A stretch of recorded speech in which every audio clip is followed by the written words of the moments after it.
Сәлем достар, баршаларыңызға. Сіздермен мен Әйгерім. Сіздермен бүгін бюджетный рецепт мороженныйдың үй жағдайында жасалу жолын көрсететін боламын. Ол үшін каналыма тіркеліп, видеомды соңына дейін қараңыздар. Күн ысығанда дүкеннен мороженый сатып алмай, дәл осы рецептпен жасап көріңіздер. Өте оңай. Ең алдымен бізге сүт, кез келген сүт жарайды, және де мороженныйдың осындай дүкендерде сатылатын смес түрі болады. Мен 500 теңгеге алдым. Әр жерде әрқалай әр түрлі түсті дәмнен болады. Менде құлпынай дәмдес түрін таңдадым. Және де миксердің жай жылдамдығыменен көтере отырып миксерлеп алатын боламыз.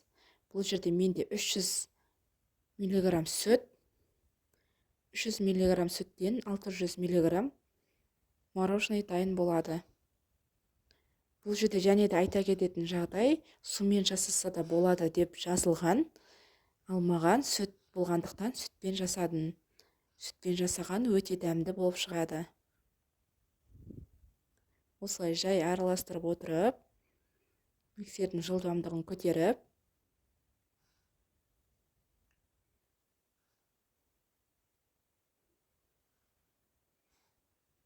міне видеода көргендеріңіздей дәл осындай түрге енеді. Қоюланған кезде контейнер болса контейнерге, немесе арнайы мороженныйдың ыдысына салып, мұздатқышқа 3-4 сағатқа қойсаңыздар болады.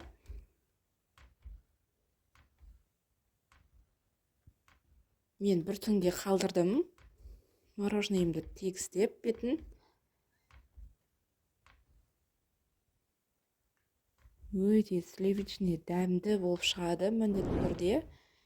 Дәл осыны жасап, балдарыңызға жасап берсеңіздер болады. Холодильникке бір түнге қалдырып, осылай қасықтың көмегіменен дөңгелетіп алып, ыдысқа салып ұсынсаңыздар болады.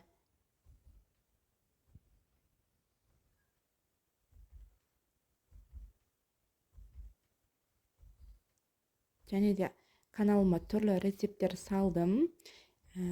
Сусындардың рецепттері, тағамдардың, тәттілердің барлық түрлері бар. Каналыма өтіп, қажет рецептеріңіз болса, алып алсаңыздар болады. Көрсеңіздер болады.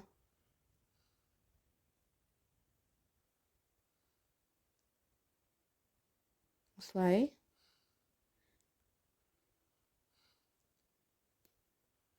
әдемілеп барлығын ыдысқа салып шығатын боламыз.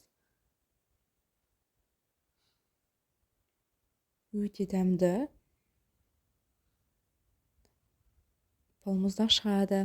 Дүкендерден сатылатын балмұздақтан артық болмаса ешқандай кемшілігі болмайды. Міндетті түрде осы рецептпенен балмұздақ жасап жесеңіздер болады. Менімен бірге болғандарыңыз үшін рахмет. Сау болыңыздар.